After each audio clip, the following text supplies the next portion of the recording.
Welcome to the People and Planet podcast, a show all about human health, planetary health, and the links between them. I'm your host, Alya Almahad, an integrative nutrition health coach with a master's in environmental sustainability.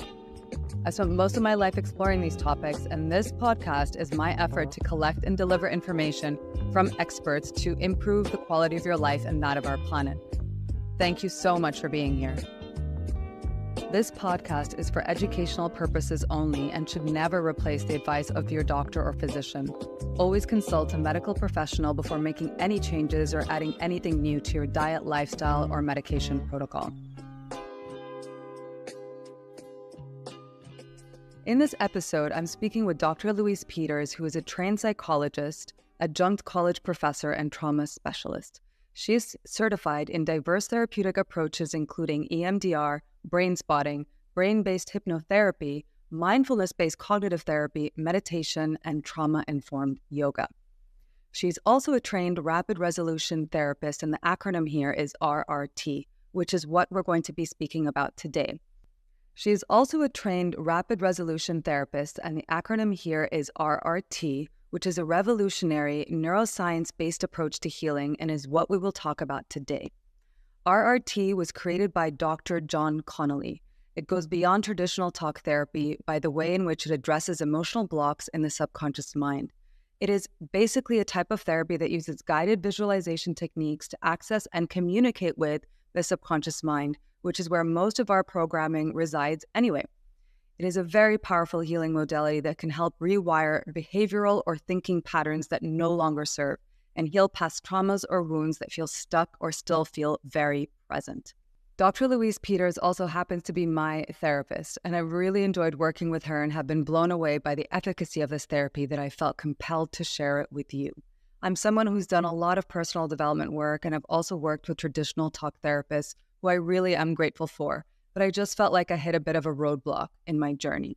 This is why I decided to work with someone like Dr. Louise as a way to access the deeper, more profound inner programming of my psyche. I'm really looking forward to sharing her knowledge with you today. Well, Dr. Louise, thank you so much for being with me today. I'm so excited to interview you. I introduced you as a RRT specialist, as well as being certified in many other different modalities of healing, but also as my therapist. So I'm so excited to share your gifts with my audience. Thank you so much for being here. Yeah, thank you. I'm glad to be here. Could you just start us off by explaining what RRT therapy is? I'll do it by comparing it to traditional therapy. So I practice both traditional therapy and now more in the last decade, I've been doing rapid resolution therapy, some EMDR, also some ketamine-assisted psychotherapy. But let me tell you about the differences. If you were to go see a traditional talk therapist, and those are most therapists that are practicing, what they do is they, of course, want to hear the problem, and they want you to go in detail about the problem. And they want to, of course, hear your history of growing up and kind of the worst things that have happened to you in your life. And they start making associations, and by the end of that session, you may get a diagnosis, not only a primary diagnosis like anxiety, depression, but also a secondary. Sometimes they give you a personality disorder, so kind of some flaws in your character. And then you leave feeling pretty bad after that first session because therapy hasn't started. It's just a whole session on problem-focused and absolutely what's wrong with you. There is a time and a place for psychotherapy. So in saying that, I'm kind of exaggerating to kind of show the differences. But traditional therapy tends to be problem-focused. It tends to be long-term and talking a lot about the various experiences and primarily negative experiences you've had in your life. The way rapid resolution therapy is very different is that it's strength-based and solution-focused. So it's much shorter. I usually spend 2 or maybe 3 sessions. They're extended sessions, about 2 hours. And we do get a sense of what the client is struggling with. But most of the time they will come in emotional, and we start to explain the RRT perspective.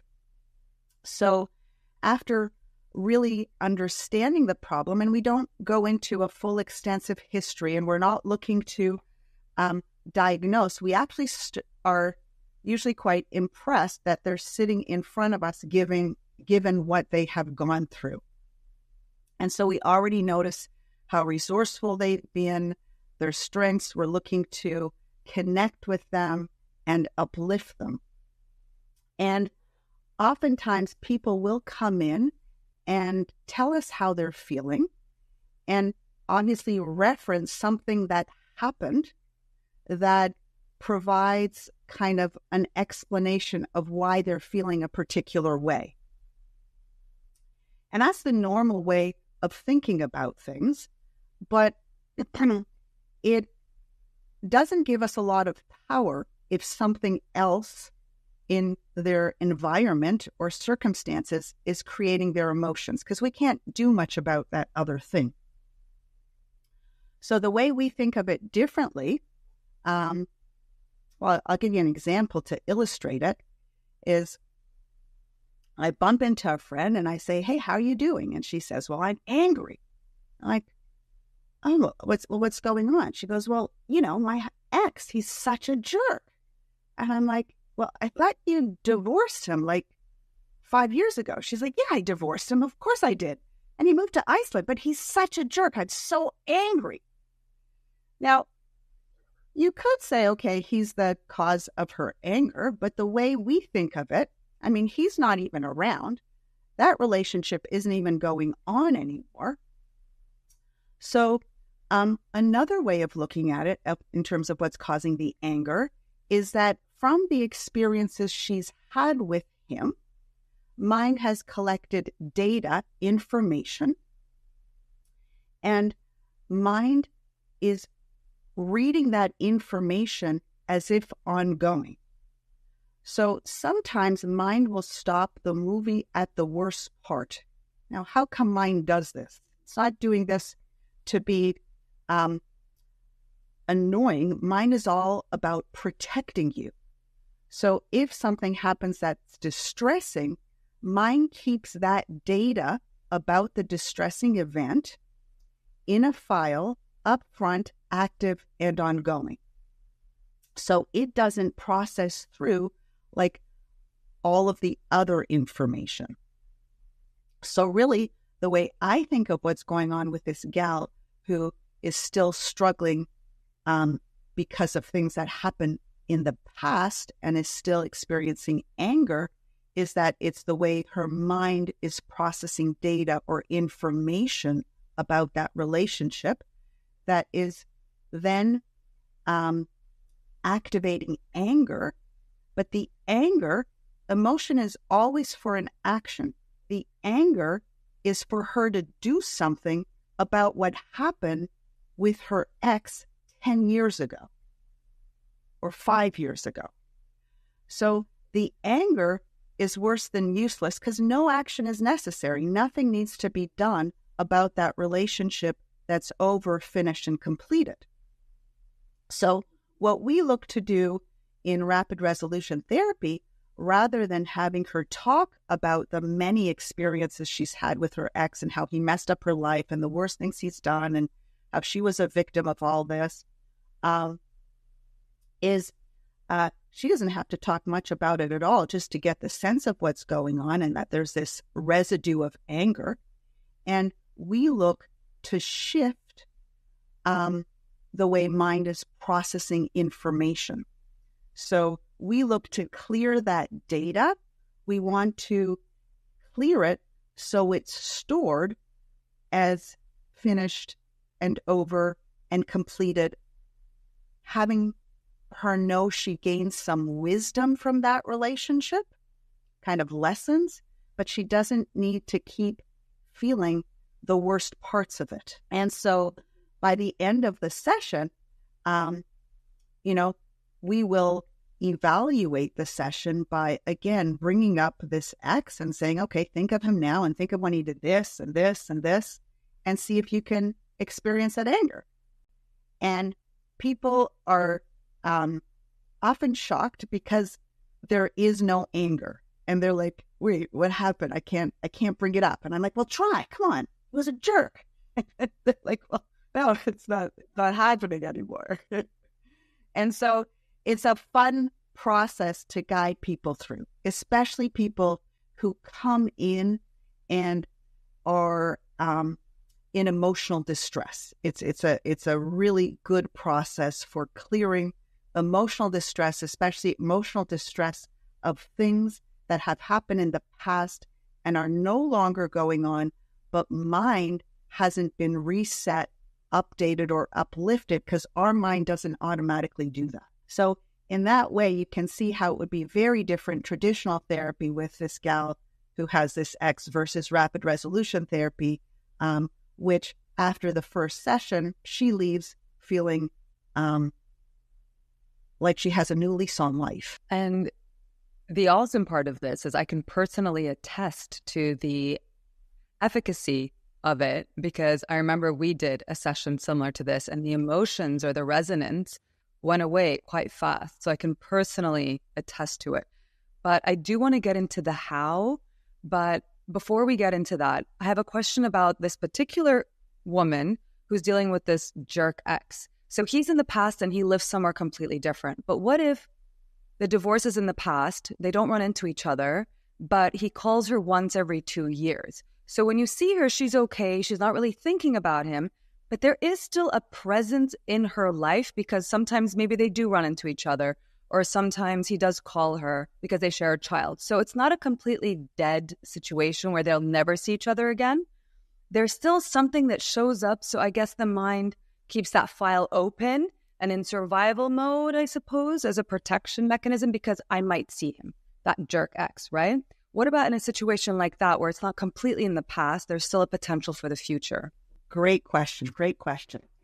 So get that at the subconscious level, the associations that say this gal has with X are primarily negative. So when she thinks of him, again, subconscious mind, if you think about it or imagine it, it believes it's happening. So she just has to think about him, imagine him, or like you say, get a call or a text from him.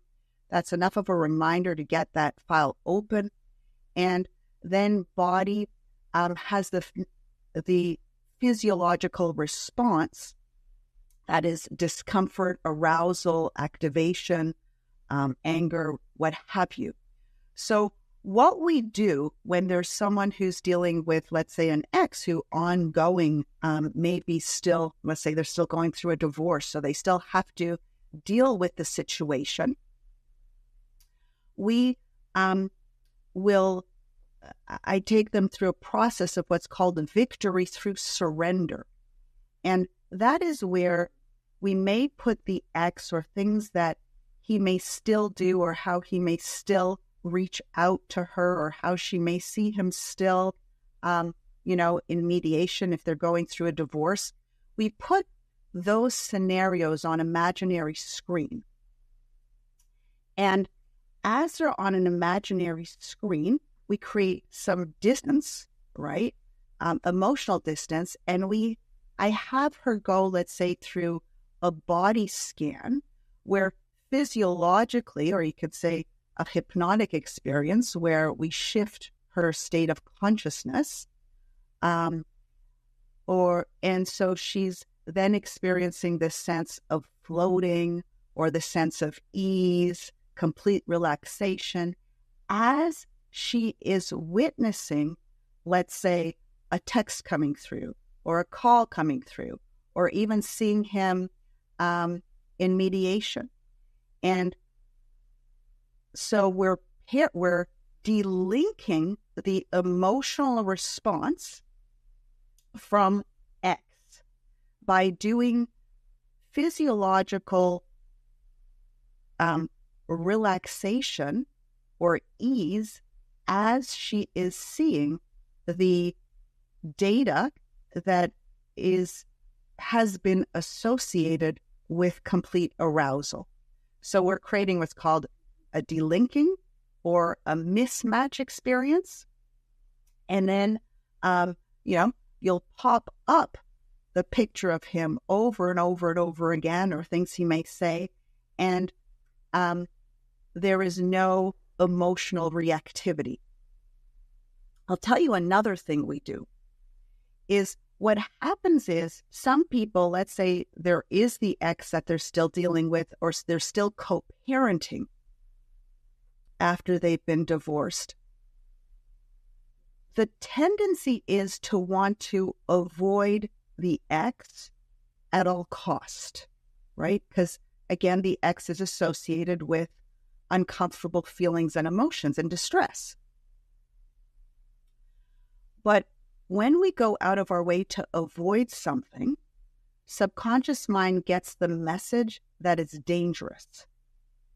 So then at a physiological level, you're training mind and body that thing is like a bomb about to go off, even if there's no danger whatsoever. So the other thing we're doing is we're purposefully approaching what the client has been avoiding and making kind of like a game out of it. Like, come on, keep approaching it. By the end, it's like, oh my gosh, no, it's like, it's just boring now. It's like, I feel no emotion, but I also don't I don't care seeing it.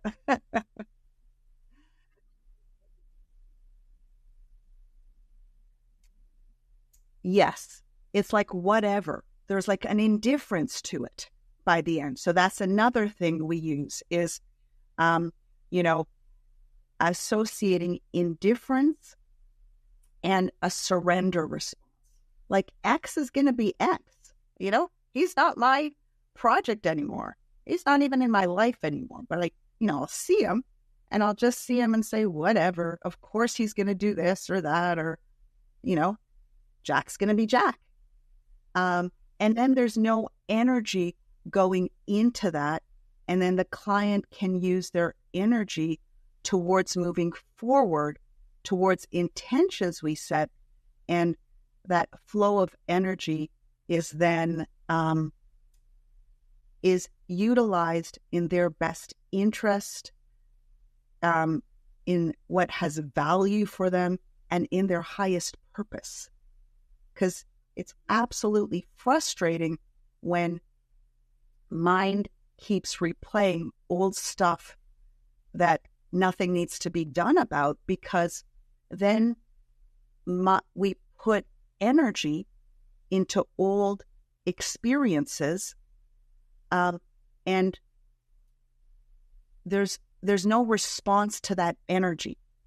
Do you know what I mean? So it's like we're spinning our wheels. It's like if someone went into a gym and there's one person lifting a barbell and they're like adding more weight and they're sensing the progress, but then another person goes in and the barbell is stuck to the wall, right?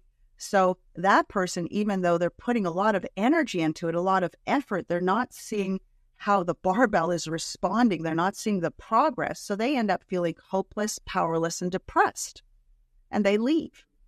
And so oftentimes that's how mind gets us stuck, putting energy into something that doesn't respond to energy. And that's when clients often come in seeking a therapist saying, I'm stuck. And again, at this point, traditional therapy may have you talk about a lot of the information, the data that's keeping you stuck. It may have you feel the feelings. That was an old adage. You have to feel it to heal it. But in rapid resolution therapy, we would explain really what emotions are, that they're not serving you, and then taking them through processes that create a delinking of the emotion from the triggers or old experiences. So there's no emotional charge left because mind gets it's no longer going on. How do we do that? What is the rapid resolution therapy? And how do we do that? I know there's, a lot of discussion on conscious and subconscious programming Do you mind just like explaining that a little bit and how we go in there and reprogram some of that stuff so that we don't have this arousal and emotional response? And how is this so fast? Why is it so rapid versus other therapy? Let's think of a childhood abuse. Let's say someone was physically, even sexually abused. But now that person is in their own home, having success in their career, a group of friends. But even with all that going on, they're still experiencing nightmares and a sense of somehow being not okay, and feeling like something's wrong with them. Lacking, let's say some people come in with, I don't feel confident, I don't feel worthy, I'm not good enough. As I was growing up, I was beaten and yelled at, what have you. So how can we make this rapid shift? Well, one, again, you can think of that childhood trauma. You can think of how shocking it was to the kid, right? It's often unexpected. Parents, get angry, start yelling when it's least expected. So it's kind of like a shock to the kid. So you can think of like a hand slamming in the sand, creating the shock, leaving a handprint. Now, when the hand's no longer there, the sand doesn't get the good news. There's still the impression of the hand. Now, again, mind is reading that impression as if it's the actual event. That's what makes therapy so long-term, especially when we're using what's called top-down approaches. Top-down is where we're talking about this, but the talking about it doesn't get the shift to happen at the subconscious level, because subconscious mind doesn't respond to language. It doesn't respond to rationality. Subconscious mind responds to symbols, to metaphors, to sensory specific details. And so you can do a lot of talking and trying to tell this client that, the worst part's over. But that education shifts, she gets that consciously. She doesn't get it subconsciously, right? Her body is still frozen in the old trauma, frozen in activated state. That means arousal to deal with the trauma, and frozen in old meanings that are associated with the trauma. If we get beat as a child, or yelled at as a child, mind associates meaning that's personal, like something's wrong with me, that's pervasive, it tends to continue, and permanent. It goes on forever. So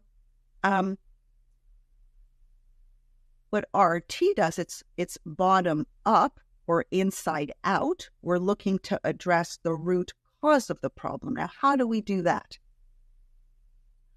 One, there's many ways of doing it, but one way that's coming to mind now that I would do is with this gal, I would collect things that have happened after childhood that have been positive, like accomplishments, achievements, moments that just stand out as really awesome. And so we would collect those, and then we would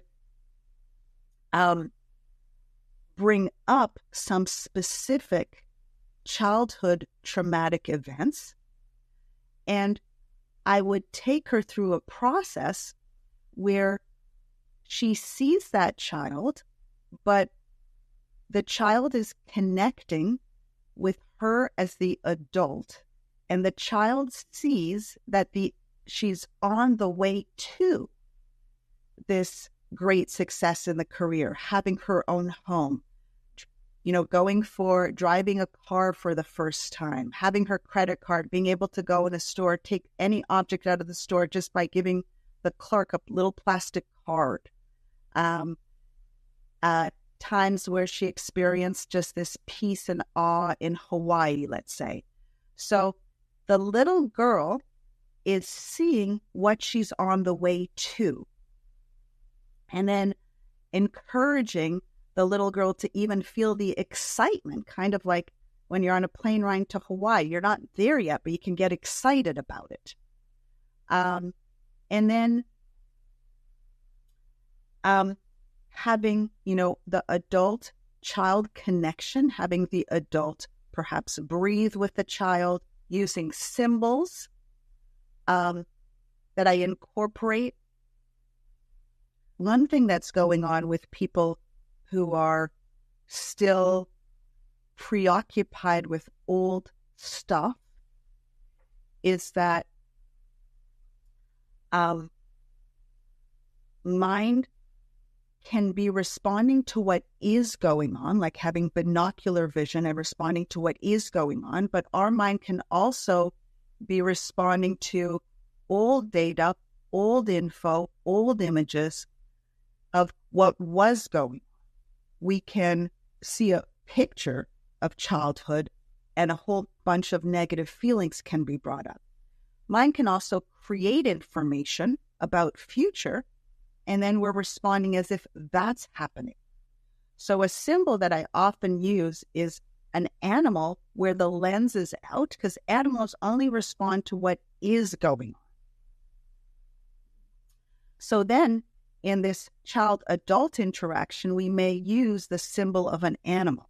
So we do all kinds of things to change physiological state. So breathing, slow and deep, bringing in the symbol of, let's say, an eagle that's like soaring, rising above, and then telling the child stories, like using metaphors such as, tell your child that caterpillar turns to a butterfly or a tadpole turns to a frog. So child's getting all these different ways of updating.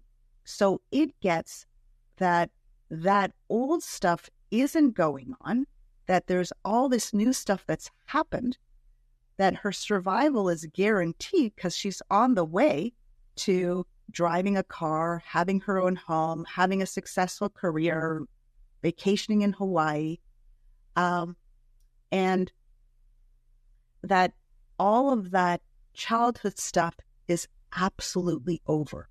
When that's registered at the subconscious level through imagination, metaphors, altering state of consciousness, physiological calming as you imagine those old images, all of that then is reorganizing the data, putting into storage, filed away as over, adaptively filed, like other information that wasn't distressing gets filed there right away.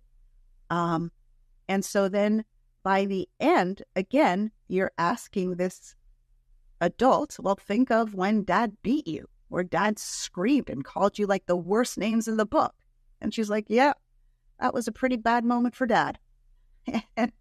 And it shifts because they see it. I mean, think of seeing it from Eagle's perspective, right? Big sky consciousness, this wide angle lens of awareness. You're not in it anymore.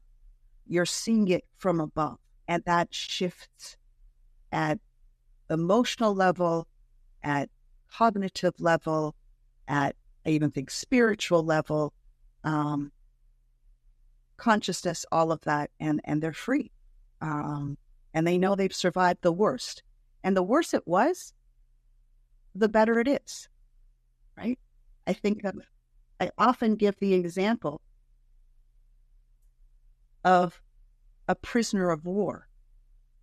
You know, They get these fancy Cadillacs, they put a POW license plate on their car, and every time they go to their car, they're celebrating because they were captive. They were imprisoned. They may have been urinated on, beaten, raped, what have you.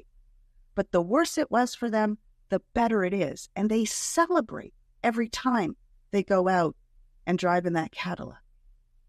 So those kinds of analogies really are empowering, because sometimes people who've gone through a lot of trauma feel like they're somehow damaged.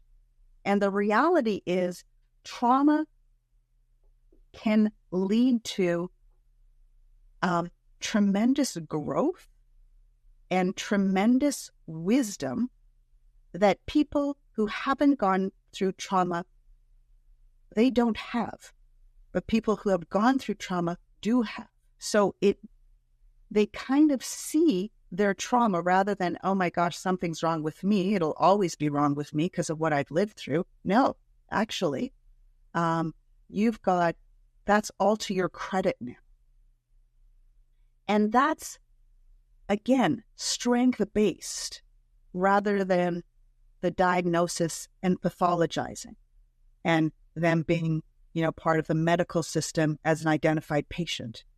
So again, there's that just different major difference, and it comes through in the therapy. They feel uplifted. They feel the sense of wisdom, the sense of, oh my gosh, the courage they had to come through, and the success. Like they're celebrating it even more because they didn't have a cushy beginning, or they've made it through some really horrible stuff, but now they're on the other side of it. The freedom, the power, the being able to make their own decisions. Letting go of that. Yeah. Yeah.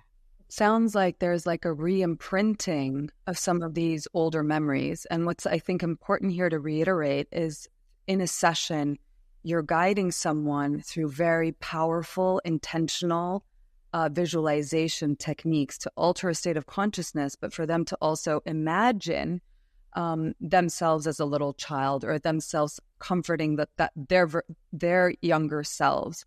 So, and as you were saying, the subconscious mind responds to this because the subconscious mind responds to symbols. And these are all symbols of letting go, of strength, of, healing and all those things, and of growing up. So the little child is now, it's not a real little child, it's their younger self is now visualizing that this person, their future, as being a future of freedom and of success and of happiness. And so it re-imprints that memory.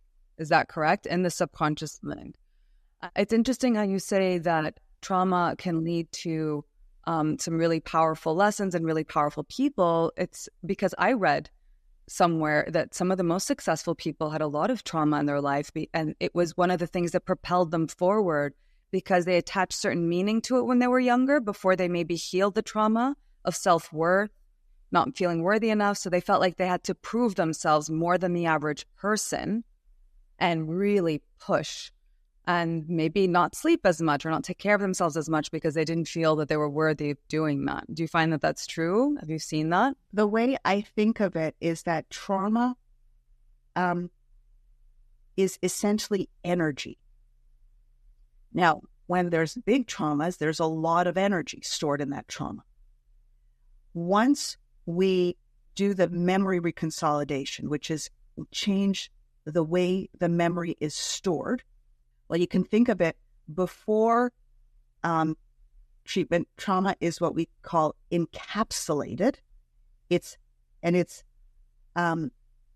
when it gets reactivated, it's like they're in a negative, self-absorbed state, because the memory is kind of stuck in this capsule. As we integrate, as we weave with that, the negative encapsulated info, data, as we weave other information with that, as we weave perspective with that, as we weave stories of other people healing from trauma with that, then that capsule is a bunch of energy that's released that now can work in their favor, now can work towards their highest purpose. So people who have trauma have a lot of energy stored that can be released and then can be used for greater good. So trauma is really, can think of it as blocked energy initially, but then released energy, and people who've gone through a lot have a lot more energy. And then when they speak, you know they're coming from having survived it. So they're that much more powerful and can really share wisdom from the inside out. So there's a reverence when we hear them speaking, like someone who's made it through the concentration camp. I mean, I just get shivers knowing that they made it through. So yeah, there's a lot of energy that then is put forth towards good and sometimes healing others. And so another thing that I wanted to add that is at the heart of rapid resolution therapy, and I think this is my what I love about it the most. People often become over-identified with labels and problems and diagnoses. And they view themselves as if they are their diagnosis. Like they may say, I'm bipolar, or I'm an anxious person. I'm someone who's a domestic violence survivor, so they're associating themselves and have, or even certain beliefs, like, how they view themselves, and often negatively. That becomes their identity. And someone who, if you define yourself as an anxious person, that means you were an anxious person yesterday, today, and tomorrow, right? That's not changing. That's not shifting. That often keeps people stuck. With rapid resolution therapy, we look to, at the core of it, is that all of us are light. It's just sometimes we're not aware of the light, or you can think of it as light or energy or love that we are. Part of the process is taking any client through this experience of connecting with the light that they are. Now, you can kind of think of it as the sun, right? If you think of the sun, you tell a child that the sun is just as bright and just as hot at midnight than it is at noon. It's just as heavy. It's just our awareness of it changes. So if you think of people, our energy, our light, our love, right? That light is always on, always okay. It's just our awareness is often far from it, right? It gets covered up by these labels. And so then we view ourselves as, I'm anxious, or, a failure, an alcoholic, what have you. All of these labels, there's so many. They're forgetting about who they really are. So we guide them through a process that reconnects them with the light that they are. And that light can never be damaged. You can think of it kind of like when they're in that state. Well, it's a part of you that's interconnected with nature, where you just feel that sense of peace and excitement. Sometimes I'll say, like, wind can't dry it, fire can't burn it, water can't wet it, weapons can't shatter it. That part is always there, always will be, and always okay. Your light is always on. And I'm looking for them to shine their light in a way that's aligned with their intention and highest purpose. So it's like redirecting energy towards what's possible, what's valuable, towards opportunities.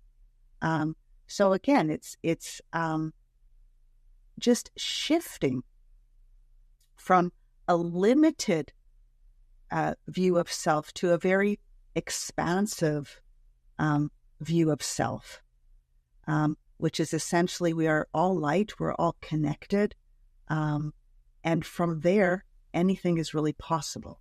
It's that inner core essence that we all have as human beings. And I love how you talk about it, that it's perfectly healed. There's nothing to do there. And it's funny because I had another interview with another coach who said the same thing, because we're in this world of like, wellness and health and coaching and psychology, which is really obsessed about or is maybe distracted with what's wrong. And we never really ask like what's right or what's there that doesn't need any healing. And we are very distracted with all the things we need to work on and all the things we need to fix. And while that's a never-ending journey of personal development, there's a part of you that is healed and that will always be. And so I love that you reiterate that, because it came through in another interview, and I find it to be such a powerful message, especially in this field, and it resonates with me a lot because my training is in positive psychology, which is all about expanding on the positive and not just focusing on the negative and the problems and what needs to be fixed. So I appreciate you saying that. Would you say that rapid resolution therapy understands that the body and the mind will perceive thinking or thoughts or visualizations in the same way that they experience a real experience? Like, how Dr. Joe Dispenza says the body doesn't know the difference between a thought and an experience, so you can actually rewire your somatic, so your body's response, but also your mind's response to something just by thinking a different pattern or visualizing, like you say, symbolically something different. Would you say that RRT stems from that same kind of school of thought? Yes. So yes, right. Anything that affects subconscious mind, we will bring in. So if you think of, when we watch a movie, even though it's 2D, the characters are 50 feet tall, subconscious mind will get so hooked that we're feeling terror. Now, sometimes I get, or terror or grief. Sometimes I start crying so much, my husband will knock me and say, Louise, it's a movie. I'm like, I know, shut up. I'm trying to listen. And I keep crying. Right? So absolutely, subconscious mind gets hooked and doesn't distinguish. I mean, when I'm watching that movie, I'm thinking, well, this isn't real. I'm not going to feel the emotions of it. I'm all in. So yes, with imagination, with rehearsal, through sensory-specific rehearsal, with feeling the emotions of your attention, let's say being grateful as if it's already happened, all of that is downloading a map of your future, a map that you didn't have, right? Everything is created twice, first in our imagination, then in real life. So the way I'm thinking about this is I'm rewiring, giving them a map. We're creating this map, co-creating a map for them to move forward in their life the way we came up with at the beginning of a session, in terms of, if this jerk wasn't on your radar anymore, wouldn't be able to change the way your heart's beating, you would just keep trucking on despite his texts or calls or what have you. What would life be like? So that's the intention. And as we create that shared intention, we start to install what it would look like in real life. We start to feel the feelings of, oh my gosh, I'll see him and it won't affect me at all. And I'll just keep walking and focusing on, let's say I'm doing a creative project, looking for my, all the different materials I need for this next creative project. And they're all about experiencing their passion about this next creative adventure. And so, yes, absolutely. And oftentimes, I've even had one gal came into me. She was a domestic violence survivor. He had just gotten out of jail. So she didn't leave her house for 6 months because she was so terrified that he would be around. Well, right after our session, she went out, drove half an hour, visited a friend, then went shopping, and then went home. And she hadn't been out of her house for 6 months. So absolutely, yes. Would you recommend that they expose themselves to the traumatizer, to the perpetrator? You said, there's some kind of therapy that goes with mind says this is dangerous, and that's why avoiding someone like the jerk ex Jack is actually doing you a disservice. But what if Jack was someone who domestically violated me and abused me?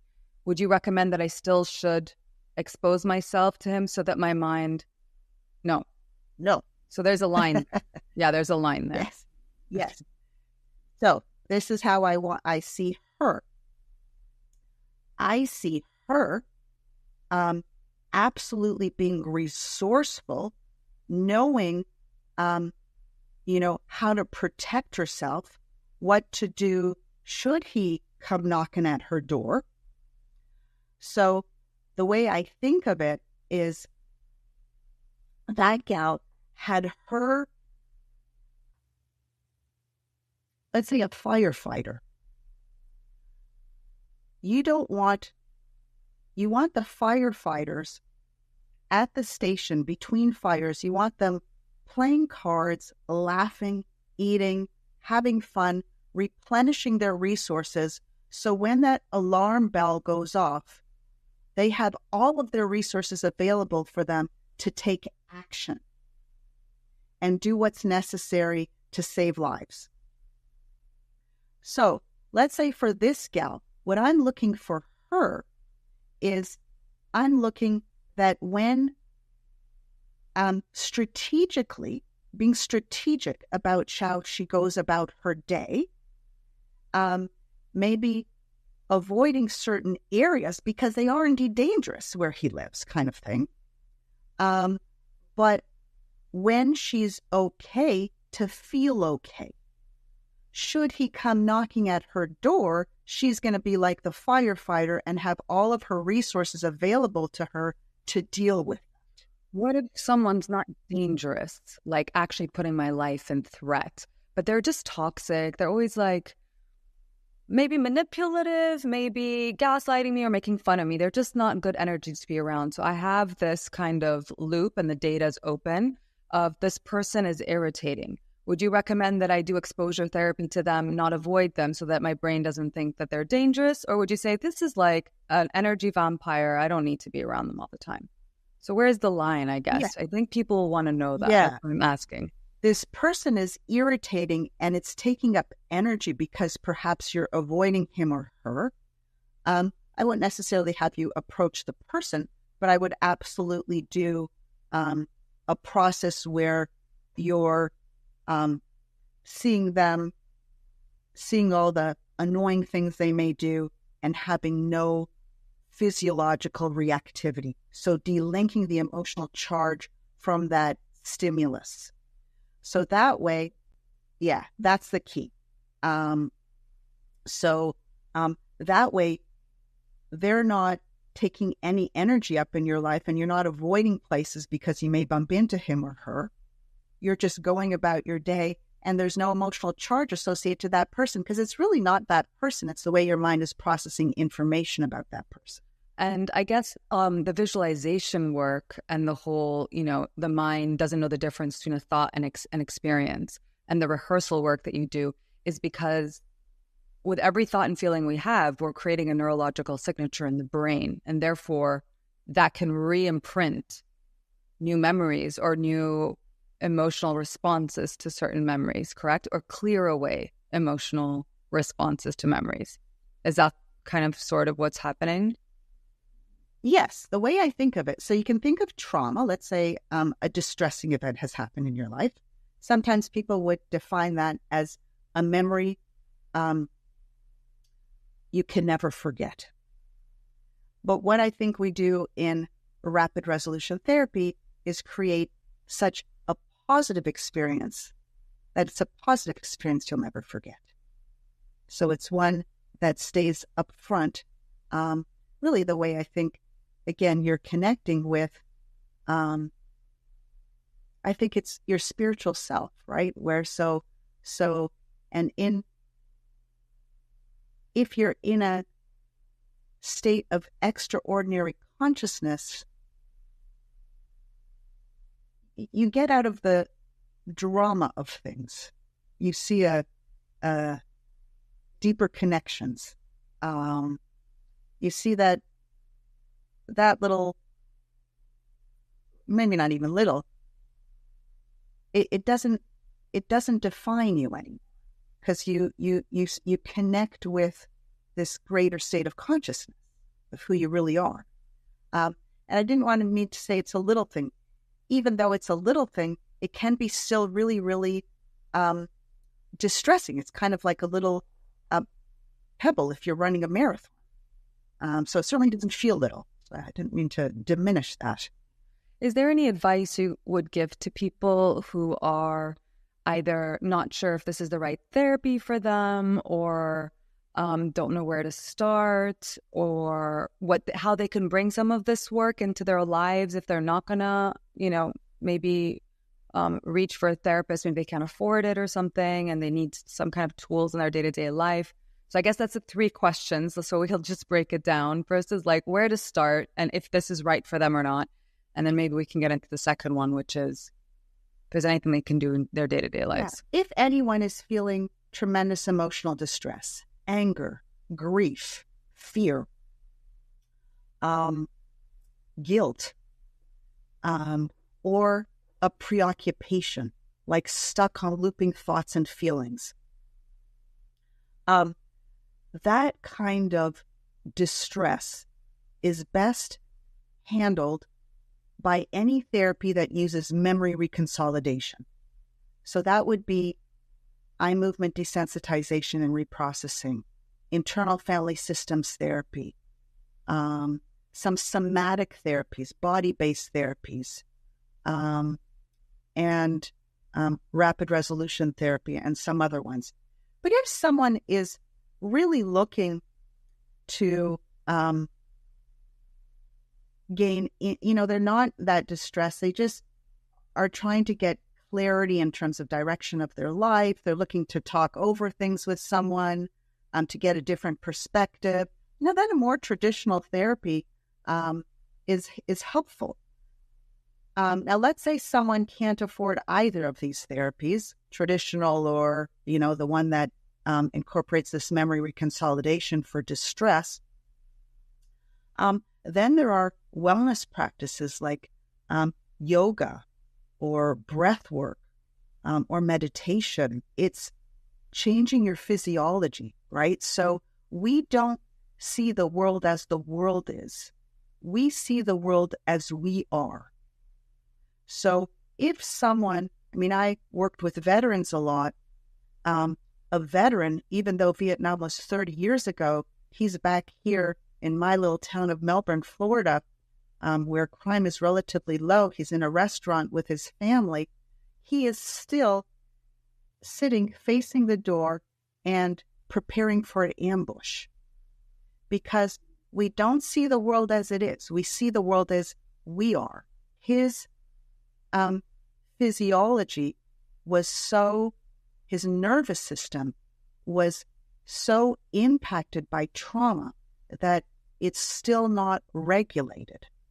So that's what we're realizing now is, psychology has really been so focused on cognitive and behavior, but we've missed the biological, somatic, bodily aspect of it. And now we know that it's actually in the nervous system. And if we can shift that, then we shift our perception, right? It's kind of like beauty is in the eye of the beholder and meaning is in the eye of the perceiver. So we're looking to have the perceiver, right, get them into physiological calm, kind of clear the lens of perception so they see more accurately. And when you're in that centered, your nervous system is regulated, then you're able to engage, learn, be curious, transform, what have you. So those are wonderful practices, yoga, meditation, running, any exercise. All of that is really healing to the nervous system. So massage. So a regular practice that resets mind, body, spirit, holistic practices, I find incredibly helpful for anyone if they can't afford the therapy. But with any therapy, usually if you can't afford it, there are places that you can get even therapy for free or at a very reduced rate. So there are resources out there, and they could reach out to Rapid Resolution Therapy. All of us do some pro bono work in EMDR. All people do pro bono work. So there's a lot of resources available for people. So not to just say no because, someone may charge a lot of money for a particular type of therapy. I would say keep looking, keep searching for resources because they're out there. Are there any books or podcasts you would recommend? I know for me that was super helpful until I found the right therapy and therapists to work with. It was one of the best ways that I could learn about myself and understand myself and my wounds and, my inner workings and patterns. And then there were a lot of aha moments and a lot of, it was not just educational, but it was also quite healing. So do you have any maybe books that you recommend to clients that you think could be useful or podcasts that you like to follow that I could leave people with? One podcast that I love is the Huberman Lab. It involves a lot of neuroscience and, just how mind works. Jill Bolte-Taylor. She has some good podcasts and really good books, but she talked about how her stroke, she lost all verbal skills, but she connected to essentially her spiritual core. And it was, it changed her life for the better, even though she was a PhD neuroscientist and lost all the information she gained in her PhD. I mean, it was crazy. But she's absolutely shifted her life. Well, thank you so much for your time today, Louise. Thank you so much for being here and imparting all this wisdom. I really appreciate it. Looking forward to many more chats, hopefully in the future. Thank you. Take care. Have a wonderful day. Thank you for listening. Please share with family and friends that you feel could benefit from this episode, and make sure to hit that subscribe button and leave a rating and review to support the show. Check out the links below for more information about my guests and where to find them, and make sure you're following me on Instagram at wholesome_practice to learn more about what I do. I appreciate you being here, and I'll see you on the next one.